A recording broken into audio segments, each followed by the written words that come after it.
Bonjour les amis, cette semaine vous pourrez voir ou revoir sur nos beaux écrans la trilogie des morts-vivants de Georges Romero, même si c'est pas vraiment une trilogie parce que ça compte 5 films, mais il y a 3 classiques on pourrait dire. Donc aujourd'hui on va parler, je sais pas si je vous parlerai des 3, mais on va parler de La Nuit des Morts-Vivants, sortie en 68 et qui est une date dans le cinéma puisque c'est, on peut dire, l'arrivée du gore au cinéma et aussi l'arrivée du zombie. Euh, L'histoire, commençons. Un frère et une sœur se promènent dans un cimetière. Ils sont attaqués par un bonhomme un peu bizarre et il va mordre le frère. Et en fait, l'homme un peu bizarre, ben, c'est un zombie, c'est un mort-vivant.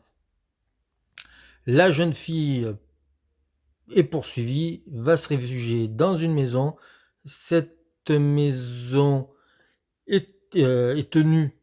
C'est pas une maison, c'est un poste d'essence.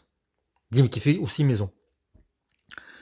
Cette maison est tenue par un Afro-Américain et, et à partir de là, euh, d'autres personnages vont se greffer à la maison et une horde de zombies va tout faire pour pouvoir les manger. Voilà, je résume vraiment à gros traits. Alors, film fait avec de briques et de broc sans vraiment d'argent. C'est des gens qui ne connaissaient rien au cinéma qui s'y sont collés. Alors, ils connaissaient rien au cinéma. Georges Romero, le réalisateur, faisait ce qu'on appelle du cinéma pour les industries, du cinéma industriel. Il faisait des sortes de publicités, tout ça. Donc, ils avaient créé une société et ils voulaient se lancer dans le cinéma. Ils ont oublié de faire un petit truc au moment de la sortie du film. Ils ont oublié de cocher une case et le film est devenu libre de droit. Donc les auteurs du film n'ont jamais gagné d'argent sur ce film c'est pour ça qu'il existe dans innombrables éditions DVD, Blu-ray. C'est-à-dire que quand un nouveau éditeur veut démarrer et s'il veut sortir un film, eh ben, il met La Nuit dans ça ne vaut rien. Voilà. Le prix du film ne vaut rien. Euh, mais maintenant, il a été quand même restauré. Il est en 4K. Donc, il est dans une copie magnifique. Et c'est. Alors, comment expliquer ça? Euh, on a beaucoup parlé du fait que le film est politique. Pour une raison simple, c'est que le héros est noir. Et en fait, dans le scénario, ce n'est jamais mentionné que le personnage était noir. Mais les producteurs de Romero et Romero cherchaient un acteur bon qui puisse jouer le personnage principal. Ils ont trouvé cet acteur. J'ai oublié le nom, je ne l'ai pas noté, j'en suis désolé. Et en fait, ils n'ont pas changé une ligne du scénario. Mais comme à la fin, je ne vais pas dévoiler parce que je ne veux pas spoiler, euh, à la fin, il y a le fait qu'il soit noir, il y a une portée politique qui est un peu par hasard. Voilà, le hasard a voulu que ça devienne une portée politique. Le film est sorti en 68. On voit des gens des morts qui se sortent des tombes pour, euh, disons, euh, manger. Et on a fait aussi en France le parallèle avec les événements de mai 68.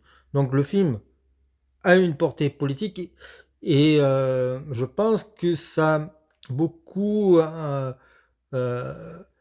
servi, insufflé le reste de la carrière de Romero, puisque du coup, il n'était pas qu'un simple réalisateur de films d'horreur, et je ne sais pas s'il voulait être un réalisateur de films d'horreur, j'en sais rien, mais il est devenu aussi un cinéaste politique.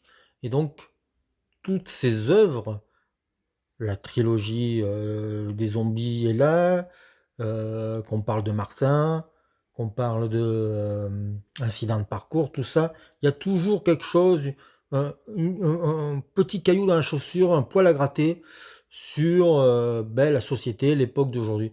Un de ses meilleurs films, c'est Bruiser. Et alors là, on est pile poil dans le film presque sociétal, mais avec une idée fantastique. Donc, La Nuit des Morts Vivants, si vous l'avez pas vu en salle, ça doit le faire. Je l'ai jamais vu en salle. Donc, en salle, ça doit faire vraiment flipper.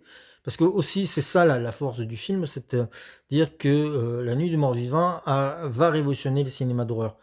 Il va voir La Nuit des Morts Vivants. Ensuite, alors je ne dis pas dans le bon ordre, mais je pense que ensuite c'est Rosemary Baby.